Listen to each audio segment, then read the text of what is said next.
Marcio. This is the only footage I got of you, man. It's 2012.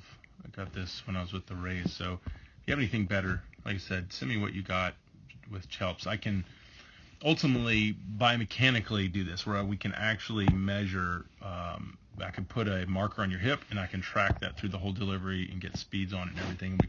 We can counter that, or we compare that to where you are. That helps, just so we can know, at least get you back to where you were, and then obviously we want to improve from there. Here's the thing, where you are, I know you're just trying to get your arm to a place where you can start putting stress on it. We can start working on things, and that's a good thing. So yeah, let's get to the place to where you feel comfortable that you can go in and put on some reps. I mean, we're not going to, in my work, it's very drill focused. The goal is to not put the stress on the arm, really get the rest of the body optimized and involved before we get into the arm too much. And typically I get into the arm more in the preseason aspects of it. So the things that we're going to be looking for that obviously getting you back and ultimately improves on what your issues I believe your issues was how you generate force down the mound, which ultimately now you're not really focusing on, I know, because you just want your arm to feel ready to handle some more intensities and more speeds. But just to give you some quick understanding of what we're trying to get to and things you could start to play with, obviously start to work back into this hip flexion, which obviously you haven't gotten there yet. You did excellent work, and it's why you throw hard to loading your back leg, getting a lot of flexion, counter rotation in the hips, where your hips are actually counter rotating back before leg drive. I would say I talk about the force vector, the ankle to knee. This was too vertical.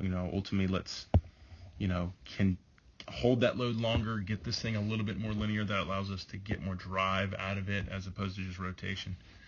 Obviously, like here, you're not able to do much of that. I mean, you're holding strong in your back leg. You are rotating it around and trying to get your hip through, but it's all very different when you start to maximize the lower half. As you can see, you're hitting front foot here and cocking the arm. You're also separating your hands a lot earlier than you are here when you throw at a higher speed. So there's a lot of differences when you're just doing a step throw and you're basically in tossing.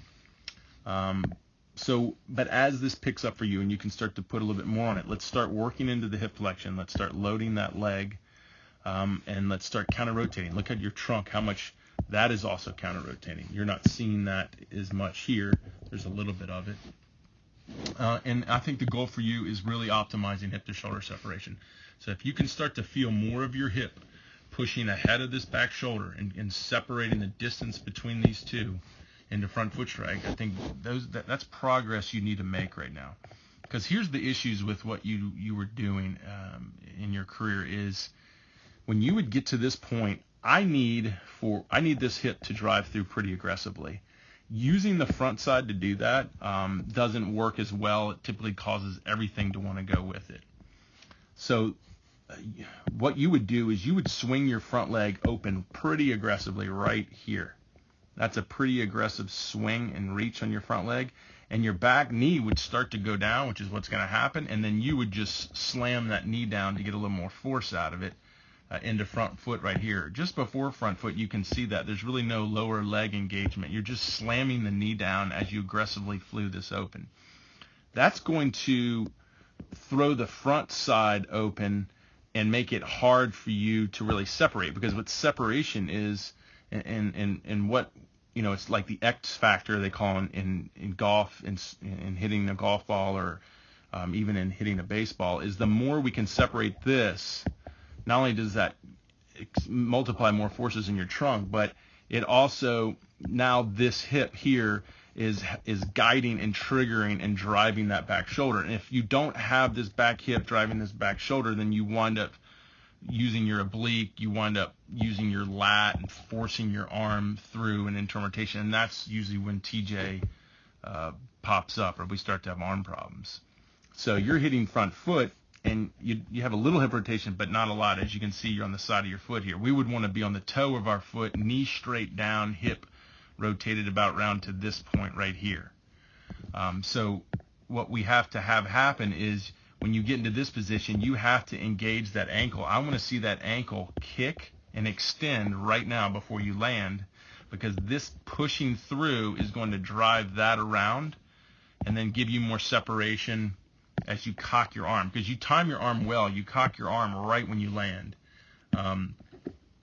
You can see, I mean, you're doing it here now. It's just the difference is, look, no hip rotation at all, a little bit more hip rotation, and what we're trying to get to is a lot of hip rotation, as much as we can for you, so you have good hip to shoulder separation, and then this doesn't happen, because here's the problem. Your back hip and back shoulder sync up right next movement. So this back hip and this back shoulder, I don't have a high-speed camera here, but here there's some separation, but next frame they're synced up. You're just a thick guy, so it's happening very quick. We need this to still be separated. So we would need this to be kicking through and the shoulder to be where it was here next frame. So the shoulder's still there, and then this comes through.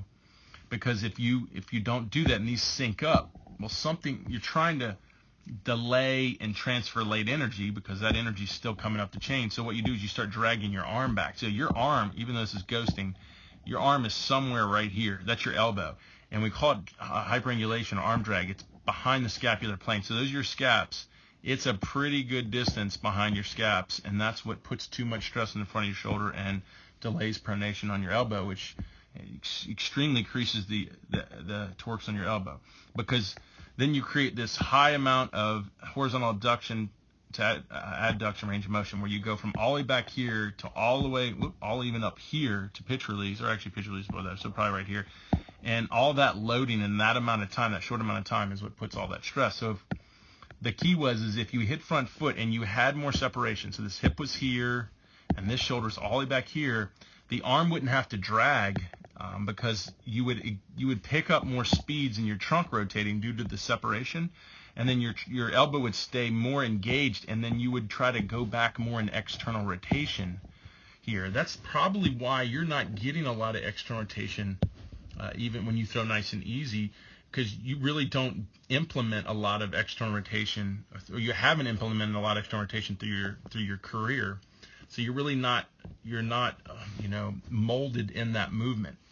So that's something we need to train, and you can work on that now. So things to work on now would be feeling the hips clear before the shoulder, and allowing this elbow to stay engaged with the trunk as you go through shoulder rotation, and allow the arm to lay back more as opposed to drag more. So I think those are the only things you can probably work on now, the separation to the arm drag. But when you get ready to start implementing the dynamic lower half, and starting letting it eat a little bit in drills, I mean not off a mound, that's when we need to start making all this, or do all this work to get you not only back to where you were, but potentially a lot healthier. Or, I mean, to tell you the truth, I believe your velocity will be, or at least on its averages, will be up. So I hope that helps, man. Keep sending me video. I mean, I can continue to do this. I mean, learning is important. We got to learn how all this works.